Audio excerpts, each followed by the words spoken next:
नमस्कार दोस्तों, मैं भूपेंद्र मिश्रा स्वागत करता हूं आप सभी का हमारे ऑनलाइन वीडियो क्लासेस में। दोस्तों, आज के इस वीडियो में मैं आप सभी को दो चीज़ों के बारे में बताऊंगा। सबसे पहला चीज़ हम लोग देखेंगे कि आंसर शीट ही गायब कर दिया सीजीपीएससी ने एक स्टूडेंट का, नारायण दत्त तिवारी जी का, उसके बारे में देखेंगे।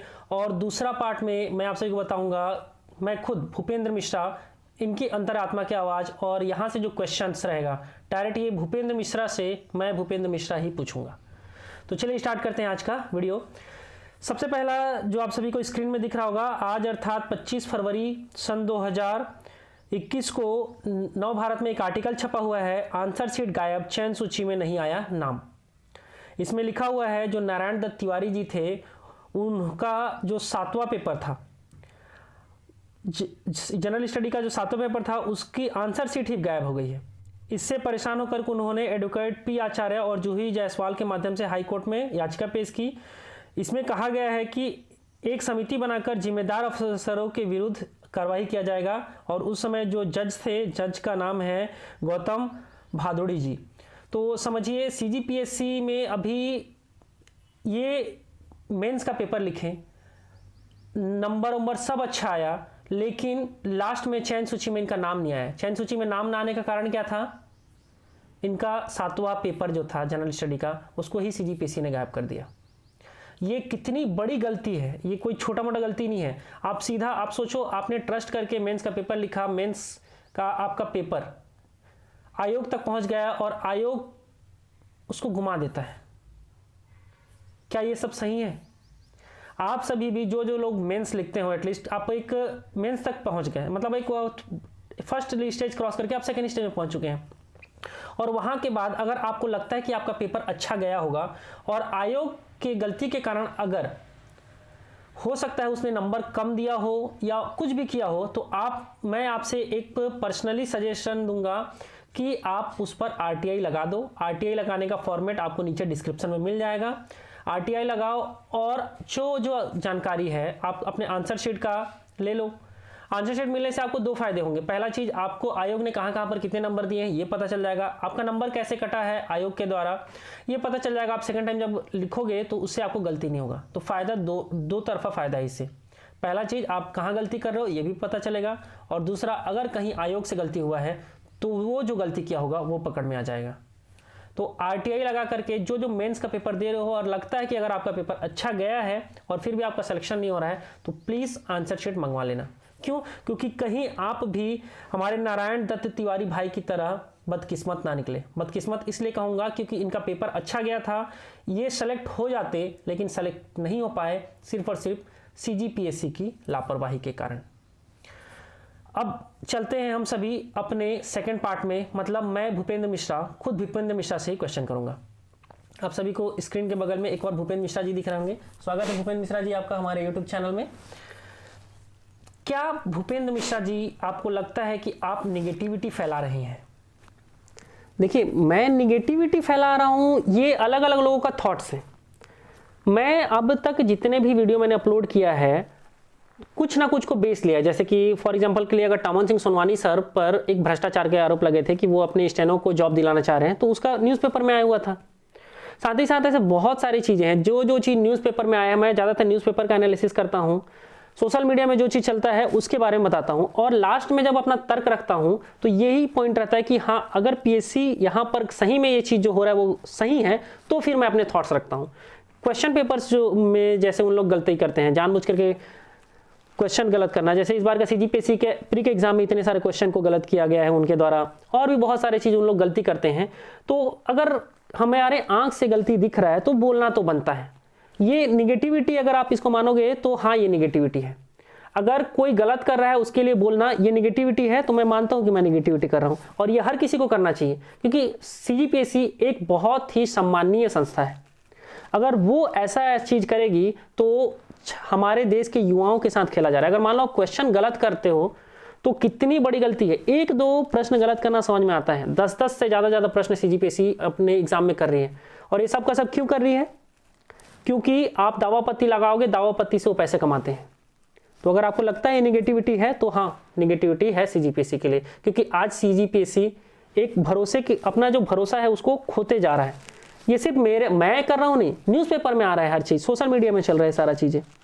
तो आज अगर CGPSC में गड़बड़ी है और अगर आपको लगता है कि जो गड़बड़ी को बोलेगा उसको वो अगर निगेटिविटी फैला रहा है तो हाँ निगेटिविटी है। कई लोग कहते हैं कि आप ये सब जो कर रहे हैं ये सिर्फ और सिर्फ लोकप्रियता हासिल करने के लिए कर रहे हैं, इससे आपको कुछ फ़ायदा होता है? आप ये जो काम करते हैं इससे? देखिए, लोकप्रियता की बात नहीं है। आज के डेट में अगर मेरे पास लगभग 80,000 से ज़्यादा सब्सक्राइबर है मेरे, मैं ऐसे बहुत सारे काम करता हूँ जिससे लोकप्रियता तो मैं बहुत सारी चीज़ों से गेन कर सकता हूँ, ठीक है। मैं CGP अगर किसी को क्रिटिसाइज़ करके लोकप्रियता गेन करना मैं नहीं चाहता हूँ। और रही बात आपने फ़ायदे की बात कहा, तो फ़ायदा अगर मैं चाहता तो मेरे जो नोट्स हैं CGPSC का जो हिस्ट्री का जो मैंने पढ़ाया था उसको अगर मैं बेचता तो मैं कितने सारे पैसे कमा जाता। कई सारे यूट्यूबर्स हैं अपने नोट्स को बेचते हैं, अपने क्लासेस को बेचते हैं और उससे वो पैसा गेन करते हैं। लेकिन आज तक मैंने कभी भी अपने ना तो नोट्स को बेचा है, आप देख लीजिएगा लगभग साल भर 2 साल पहले का एक मेरा पोस्ट होगा, मैंने जितने सब चीज़ को पढ़ाया उसको फ्री में नोट्स दिया है, कभी किसी से 1 रुपये का डिमांड नहीं किया। कई लोगों ने हिस्ट्री का फ्री में डाउनलोड किया है। अगर मैं एक साइट से मैं उसको स्क्राइब में डाला था, अगर आप उसको जा करके देखोगे तो 10,000 से ज़्यादा डाउनलोड है मेरा हिस्ट्री का नोट्स। अगर मैं उससे मान लो अगर सबसे 100 रुपये भी अगर चार्ज करता तो बहुत ज़्यादा पैसे कमा लेता मैं। तो मेरे को पैसे की कोई लालच नहीं है, मैं ये सारा काम कुछ भी चीज़ फ़ायदे के लिए नहीं कर रहा हूँ, सबका सब चीज़ को मैं छात्र हित के लिए कर रहा हूँ। हमारा अगला प्रश्न है, आप CGPSC वालों के लिए इतना कुछ बोलते हैं, आपको कभी डर नहीं लगता कि अगर मान लीजिए भविष्य में आप कभी एग्ज़ाम में सेलेक्ट हुए, आगे गए, तो आपको CGPSC वाले कुछ ना कुछ मतलब रिजेक्ट कर सकते हैं, या हो सकता है कभी CGPSC वाले आपके ऊपर मानहानि का दावा कर दें? आपको इसके लिए डर नहीं लगता है? देखिए, डर क्यों लगेगा? डर अगर मैं कुछ गलत करता तो मुझे डर लगता ना। मैं तो कुछ गलत नहीं कर रहा हूं। अभी जो भी गलती है वो वहां पर CGPSC में हो रहा है। हमको न्यूज़पेपर के माध्यम से पता चल रहा है, सोशल मीडिया के माध्यम से पता चल रहा है कि इतनी सारी गलतियां CGPSC कर रही है। CGPSC एक बहुत ही सम्मानीय संस्था है। अगर वो इस प्रकार से गलती करते रहेगा तो उसका जो छवि है वो खराब होगा, और अगर उसका छवि खराब हो रहा है तो समझिए हम युवाओं का जो भविष्य है वो एक ऐसे लोगों के हाथ में है जो भरोसे के पात्र नहीं है। तो डर की बात नहीं है। मेरा आपसे अगला सवाल है, आप इतना कुछ कर रहे हैं, आपको क्या लगता है इससे कुछ, आपको ये सब करने से कुछ बदलाव आएगा?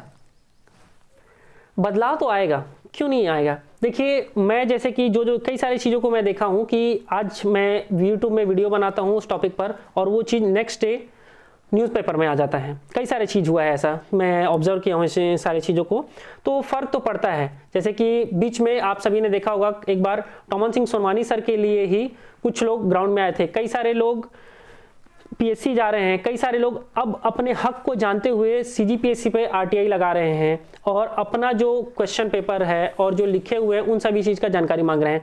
तो लोग अब जागरूक तो हो रहे हैं। और CGPSC देखिए एकदम ये नहीं है कि हाँ आप जो कर रहे हो उसको मतलब CGPSC के विरुद्ध ही करो। कई सारी चीज़ आप अपने फ़ायदे के लिए भी CGPSC से जानकारी को ले सकते हो। देखो, CGPSC अगर हर चीज़ पे सही भी होगा फिर भी आपको कई सारी चीज़ों को जानकारी लेना चाहिए। कई सारी चीज़ें हैं, ठीक है। तो बदलाव तो आ रहा है, ये फैक्ट है। आप अंत में लोगों से क्या कहना चाहेंगे? अंत में तो मैं बस यही कहूँगा कि आप सभी पढ़ाई कर रहे हैं, बहुत अच्छी चीज़ है। पढ़ाई करने के साथ साथ थोड़ा सा एक्टिव भी हो जाइए अदर एक्टिविटीज़ में। जैसे कि आप सभी देखिए, हमारे भारत देश में जो RRB NTPC का एग्जाम चल रहा है उसमें भी कुछ ना कुछ गड़बड़ी चल रहा है। SSC का जो एग्जाम है उसमें भी गड़बड़ी चल रहा है। तो CGPSC ही एकमात्र ऐसी संस्था नहीं है जो ये सारा चीज़ कर रहा है। अब ये सारे के सारे आयोग का सेटअप हो चुका है। आप ध्यान से समझो कि बस क्वेश्चन गलत करना है, उससे पैसे कमाना है, एग्ज़ाम लाना है और उसका एग्जाम ही नहीं करवाना है, उससे पैसे कमाना है। तो ये सिर्फ CGPSC नहीं है, ऐसे बहुत सारी संस्थाएं हैं जो यही चीज़ कर रही है। तो आप सभी को सिंपली आप चाहो तो उस पर RTI लगाओ और बोलो कि ये जो माइनस मार्किंग होता है, माइनस मार्किंग का जो पैसा होता है वो कहाँ जाता है, आपको RTI लगा के पूछना चाहिए, उसका जवाब मिलेगा। तो ओवरऑल मैं यही कहना चाहूँगा, पढ़ाई करिए, पढ़ाई करने के साथ साथ हमें और जो चीज़ें चल रही हैं उस पर भी ध्यान देना है। तो उस पर भी आप सभी ध्यान दीजिए और अपने लाइफ में ज़्यादा से ज़्यादा आगे बढ़िए। अगर आपको लगता है कि मेरे YouTube चैनल के कारण कुछ भी आपको गलत न्यूज़ मिलता है तो उसके लिए मैं क्षमा प्रार्थी हूँ। Thank you. और आप सभी के लिए भी देखिए, ये एक्चुअल में मैं कई लोगों से सुनता था कि भूपेंद्र मिश्रा निगेटिविटी फैला रहा है, ये है वो है, तो मैं सोचा कि एक बार मैं अपने मन के थॉट्स भी आप लोगों को बता दूं।